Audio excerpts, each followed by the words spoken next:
Bonjour à toutes et à tous et bienvenue sur cette vidéo dans laquelle nous allons aborder certaines notions de thermodynamique.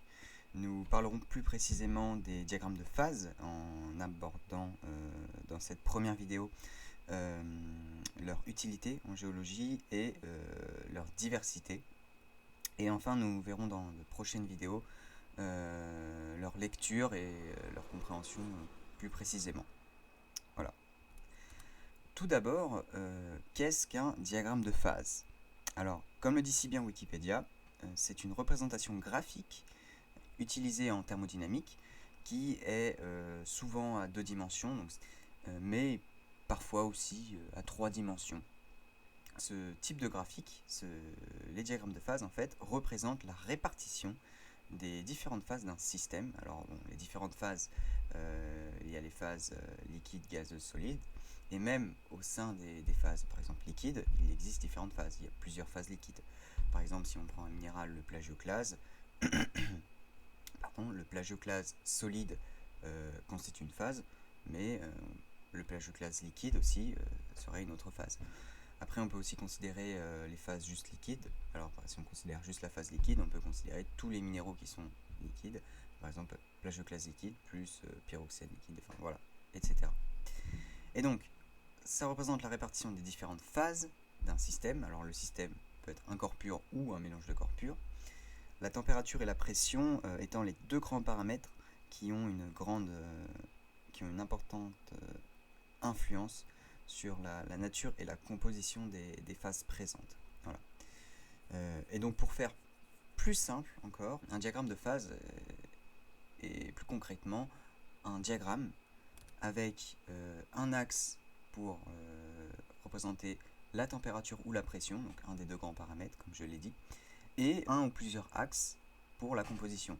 Alors on a ici sur la gauche un diagramme binaire 2D qui, voilà, on a sur l'axe ascendant, enfin l'axe des ordonnées ici, bon, la température, et un autre axe, la deuxième dimension, qui est la composition. Donc en fait le pourcentage, la proportion des deux minéraux qu'on voit ici, diopside, anorthite. Mais on peut imaginer aussi, parce que forcément nos roches n'ont pas forcément que deux minéraux, hein, où on peut avoir des mélanges avec plus que deux minéraux, et alors là on ajoute des dimensions. Donc on a ici un diagramme ternaire avec la température, toujours ici,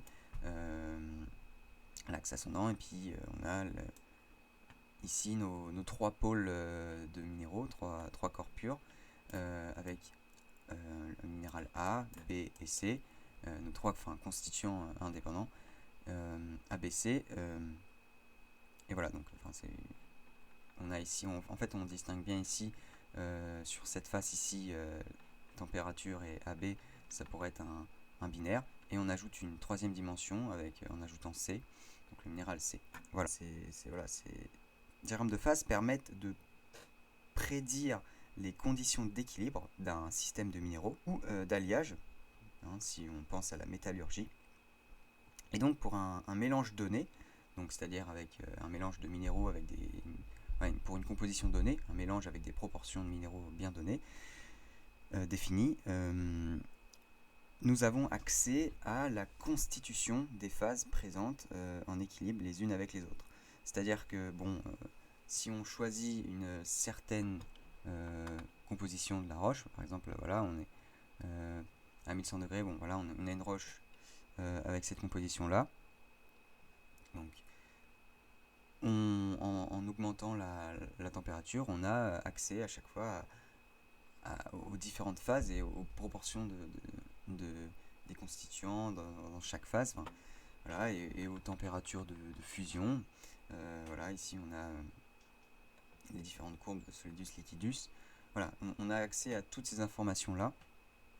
Et donc voilà, les notions de phase sont assez importantes, et de composition aussi. Une phase étant justement un minéral dans un état donné dans notre cas, c'est-à-dire par exemple plagioclase liquide, qui serait une phase. Ces diagrammes sont très utiles, comme je l'ai dit, en métallurgie par exemple, parce que c'est intéressant de connaître température de fusion d'un alliage. De cette façon, on peut arriver à éventuellement créer des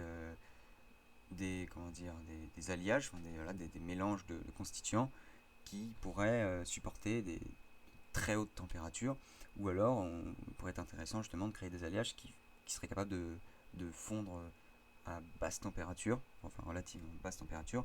Voilà, donc toutes ces ce lien étroit entre la composition d'un alliage, les différents constituants et les proportions, et justement aussi d'autres paramètres comme la température de fusion, etc. Ce lien étroit est très utilisé en métallurgie, mais pas que, hein, on peut l'utiliser aussi dans la vie de tous les jours. Par exemple, pour comprendre pourquoi on met du sel sur les routes l'hiver, pour que justement la glace fonde à des températures plus élevées. Et c'est aussi utilisé de la même façon en géologie, pour obtenir les mêmes informations, justement pour savoir par exemple pourquoi une roche a fondu dans telle condition, dans un contexte particulier. Par exemple parce que ça peut être étonnant si une roche fond alors que la température était a priori pas si élevée que ça, peut-être parce que la composition le permettait. Enfin bon, c'est un exemple, mais en tout cas on peut accéder à plusieurs informations également en géologie. Voilà, également en géologie.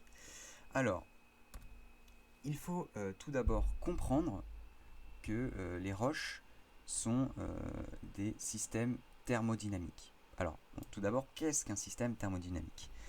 Un système thermodynamique, en fait, encore une fois, je reprends la définition de Wikipédia qui me paraît complète et assez claire, mais que je vais quand même expliquer.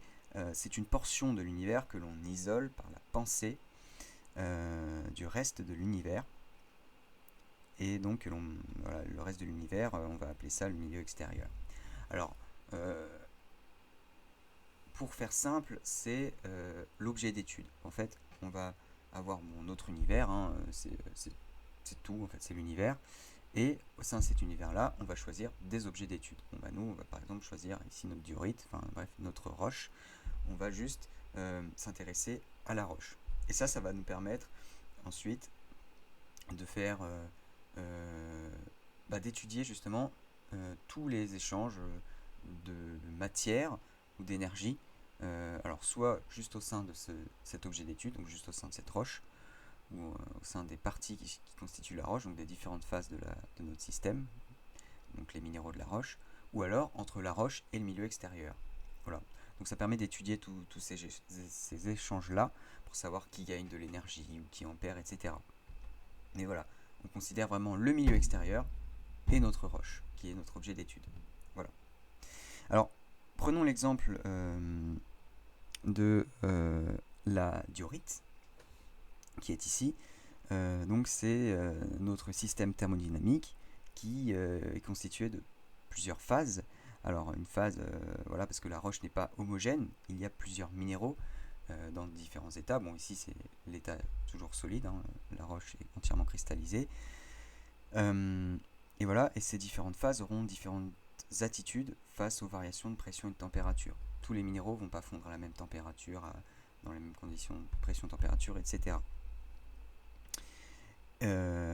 Et donc, justement, dans ce cas-là, nous avons notre roche.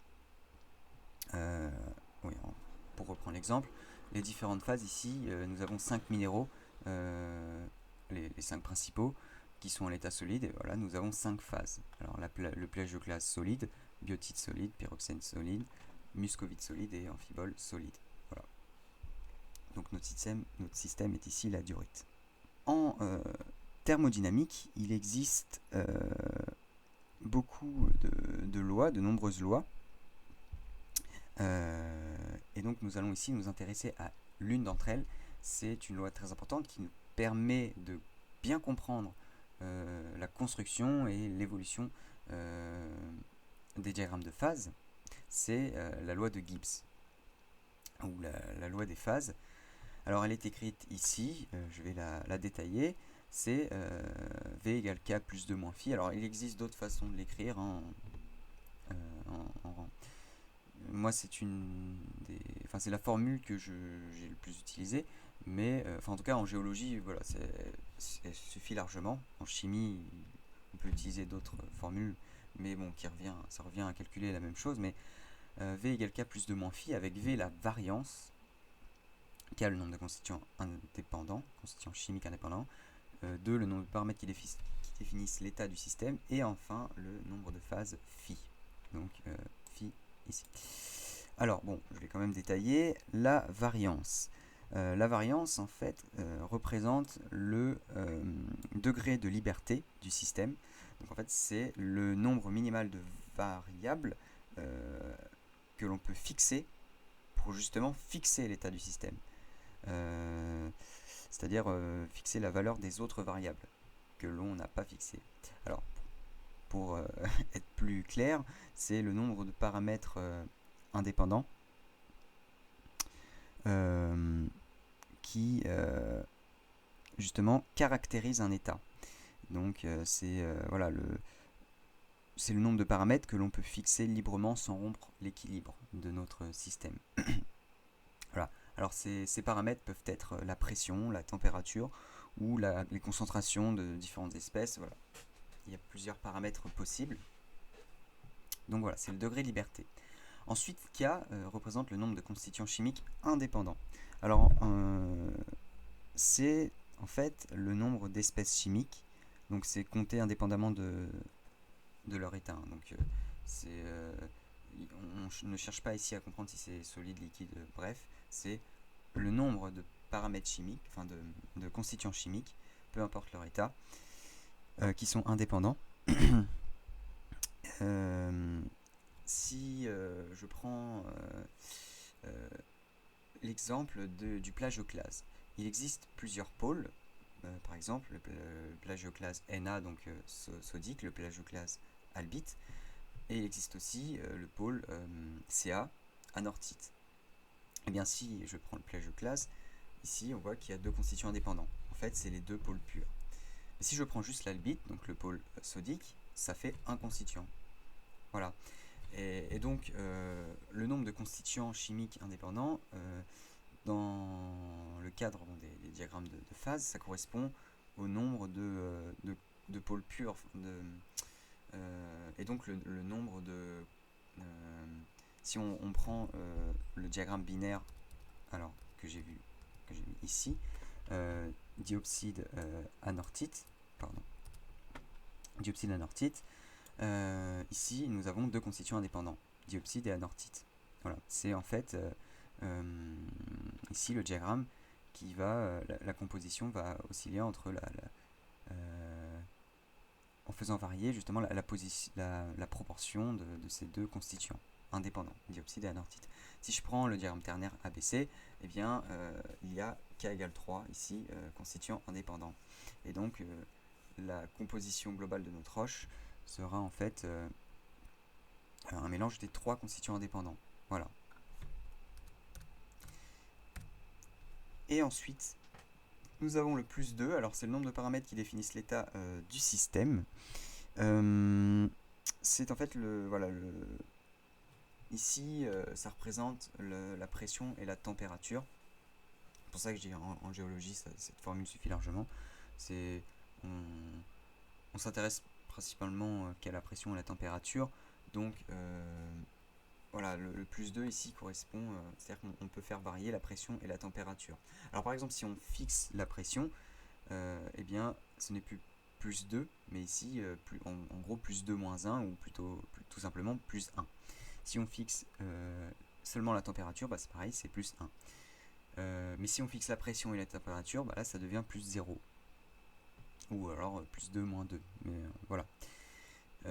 Ça correspond, voilà, le nombre de paramètres qui définissent l'état du système. Et ici, on prend la pression, la température. Et enfin, moins phi, ici. Alors, c'est le nombre de phases, c'est-à-dire voilà, le nombre de minéraux dans un état donné. Par exemple, le plagioclase. Alors, si on reprend l'exemple précédent ici, il y a 5 phases, biotite solide, pyroxène solide, etc. Mais si la roche commence à fondre et que par exemple on forme du plagioclase liquide, eh bien il y aura plage de classe solide et liquide. Voilà.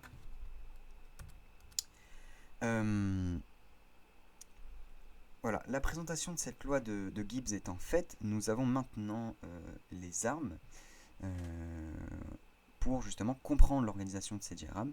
Mais avant tout, voilà, parce que ça nous le verrons dans une prochaine vidéo, avant tout je voulais vous introduire, ce, vous montrer qu'il existe une grande diversité justement de ces diagrammes de phase, une grande richesse, voilà, il existe de nombreux cas possibles de diagrammes de phase en fonction justement de la richesse voilà, des possibilités. Voilà, dans un système thermodynamique, nous n'avons pas nécessairement deux constituants.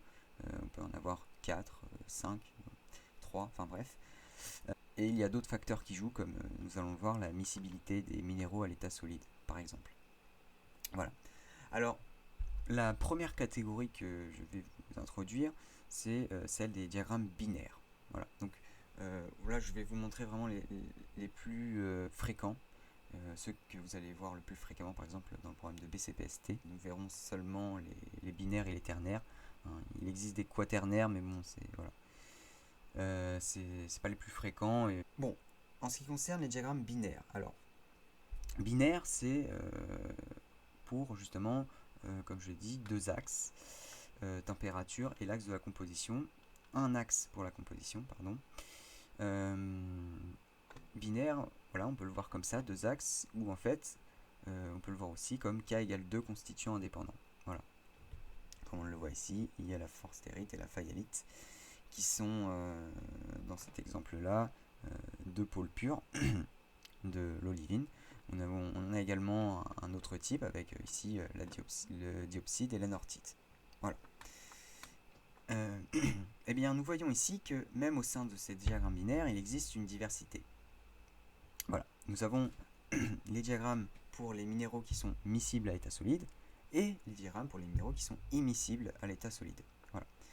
Alors, c'est-à-dire que quand on prend notre mélange à l'état solide, voilà, donc notre assemblage minéralogique, par exemple ici forstérite fayalite, à l'état solide, ils sont miscibles et ils ne forment qu'une seule phase.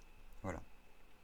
Eh bien, nous avons un type de diagramme qui aura voilà, globalement cette forme-là, une sorte de haricot allongé, enfin un peu penché. Voilà, c'est un diagramme binaire avec des minéraux miscibles à l'état solide. Et il y a un autre type de diagramme binaire, je l'ai dit, entre des minéraux qui sont immiscibles, c'est-à-dire qui ne forment pas une phase, mais au moins deux phases, enfin, qui forment deux phases à l'état solide. Alors voilà l'exemple du mélange diopside-anortite. Nous avons du coup une autre forme de diagramme avec l'apparition ici d'un point que l'on appelle le point eutectique. Voilà. Donc nous reverrons en détail ces diagrammes et donc la lecture de ces diagrammes dans une prochaine vidéo. Hein, voilà. L'objectif ici est principalement de vous montrer la diversité de ces diagrammes. Voilà. Alors, il existe un autre type de diagramme binaire. Donc ici, le diagramme pour les cas de fusion incongruente. Alors, fusion incongruente, ce terme fait référence donc forcément à la fusion qui, en fait, lorsqu'on prend un assemblage minéralogique, voilà, à l'état solide, on a une roche par exemple, on la fait fondre, et bien quand on va décider de refroidir la température et donc de recristalliser, nous ne recristalliserons pas forcément les mêmes phases, pardon, et donc nous n'aurons pas nécessairement les mêmes minéraux qu'avant la fusion. Voilà. Alors ça s'explique par justement ce diagramme-là. Hein, vous doutez bien que c'est le caractère incongruent va s'expliquer à cet endroit-là. Mais encore une fois, voilà, nous l'étudierons dans une prochaine vidéo. Voilà, et donc voilà, c'est l'exemple du mélange fayalite, enstatite et quartz. Enfin, nous avons les diagrammes ternaires, voilà, hein, pour les plus importants. Donc, les diagrammes ternaires, donc pour K égale 3 constituants indépendants. Hein, ici, nous voyons bien, donc c'est le même exemple que j'ai montré dans l'introduction, avec ici nos 3 constituants A, B et C. donc avec C qui rajoute une dimension, ou B, si on prend le côté AC, enfin bref, voilà, il y a une troisième dimension qui a été ajoutée pour jouer sur la composition avec un troisième constituant. Voilà. Donc vous l'aurez compris, il existe une grande diversité de diagrammes en fonction du nombre de constituants indépendants du système, mais aussi d'autres paramètres comme la miscibilité des minéraux à l'état solide. Nous reverrons chaque diagramme en détail dans de prochaines vidéos, ne vous inquiétez pas. Cela dit, voilà, j'espère que cette introduction à l'étude des diagrammes de phase vous aura plu. Et si vous avez la moindre question, n'hésitez pas à la poser en commentaire et à bientôt.